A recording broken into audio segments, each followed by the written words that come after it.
Assalamualaikum warahmatullahi wabarakatuh. Perkenalkan, nama saya Nabila Lasana, NIM 1221146. Di sini saya akan mempresentasikan mata kuliah fikih ibadah materi fikih puasa. Yang saya hormati Ibu Huswatun Hasanah MSI selaku dosen pengampu fikih ibadah serta teman-teman yang saya hormati.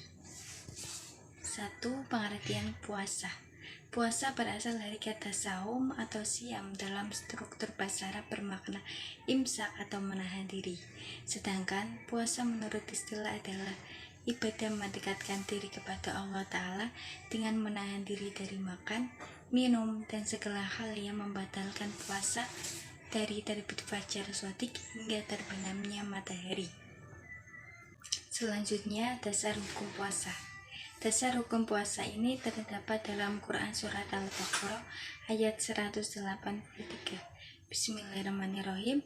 Ya ayyuhalladzina amanu kutiba alaikumusyamu kama kutiba alal ladzina min qablikum la'allakum tattaqun. Yang artinya, hai orang-orang yang beriman, diwajibkan atas kamu berpuasa sebagaimana diwajibkan atas orang-orang sebelum kamu agar kamu bertakwa. Quran Surat Al-Baqarah ayat 183. Karena ayat tersebut Allah memerintahkan kita sebagai orang yang beriman untuk berpuasa. Selanjutnya, syarat wajib puasa. 1. Beragama Islam. 2. Balik. Balik ini memiliki makna sudah dewasa, yang ditandai dengan keluarnya mani bagi laki-laki dan keluarnya darah haid bagi perempuan. Yang ketiga, berakal. Yang keempat, mampu berpuasa. Yang kelima, bermukim atau menetap tidak sedang berpergian. Syarat sah puasa. Di dalam kitab Safina dan Najah karya Habib Hasan bin Idris Al-Atos ada 4 syarat sah puasa, antara lain: 1. Beragama Islam. 2. Berakal. 3. Suci dari haid. 4. Mengetahui waktunya puasa. Macam-macam puasa. Menurut kategorinya, macam-macam puasa ini ada 4: puasa fardu, puasa sunnah, puasa haram, dan puasa makruh. 1. Puasa fardu, yaitu puasa yang harus dilaksanakan berdasarkan ketentuan syariat Islam. Puasa fardu ini dibagi menjadi 3. 1. Puasa bulan Ramadan.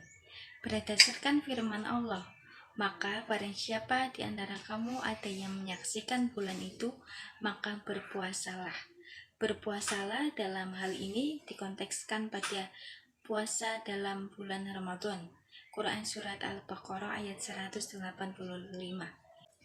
Yang kedua, puasa kafarat, yaitu puasa sebagai penebusan yang dikarenakan pelanggaran terhadap suatu hukum atau kelalaian dalam melaksanakan suatu kewajiban, sehingga mengharuskan seorang mukmin mengerjakannya supaya dosanya diampuni.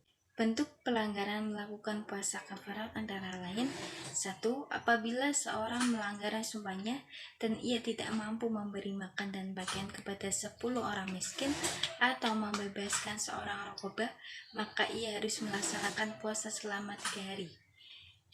2. Apabila seseorang secara sengaja membunuh seorang mukmin sedang ia tidak sanggup membayar uang tebusan atau memerdekakan raqabah, maka ia harus berpuasa 2 bulan berturut-turut.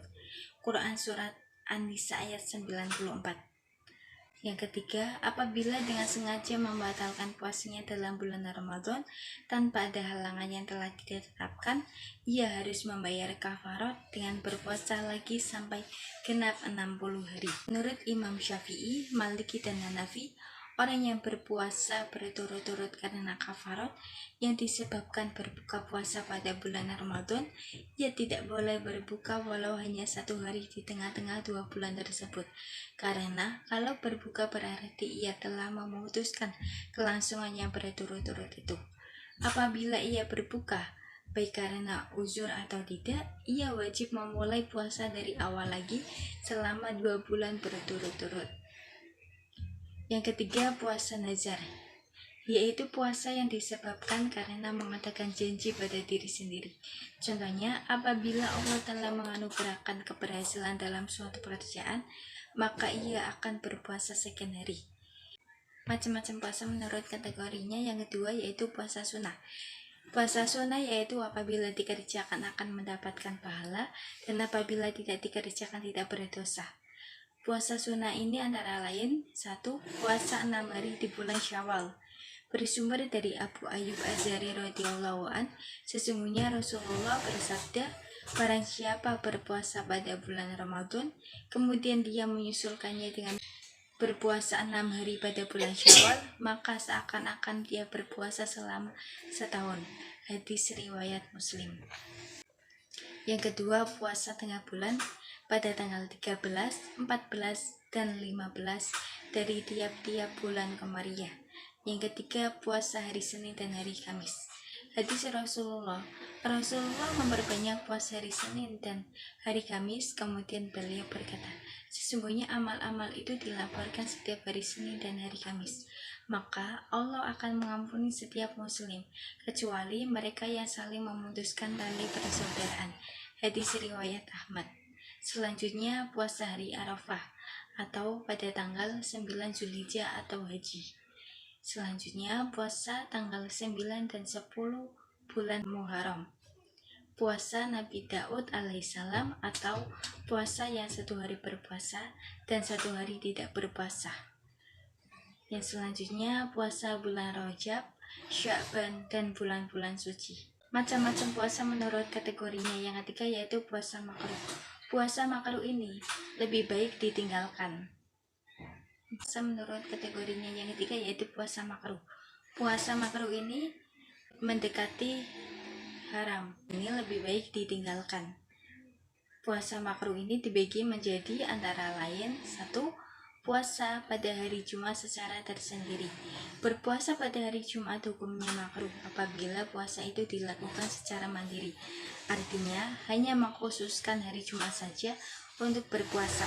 Dari Abu Hurairah radhiyallahu an berkata, saya mendengar Nabi Muhammad bersabda, janganlah kamu berpuasa pada hari Jumat, melainkan bersama 1 hari sebelumnya dan sesudahnya. Hadis riwayat Bukhari dan Muslim.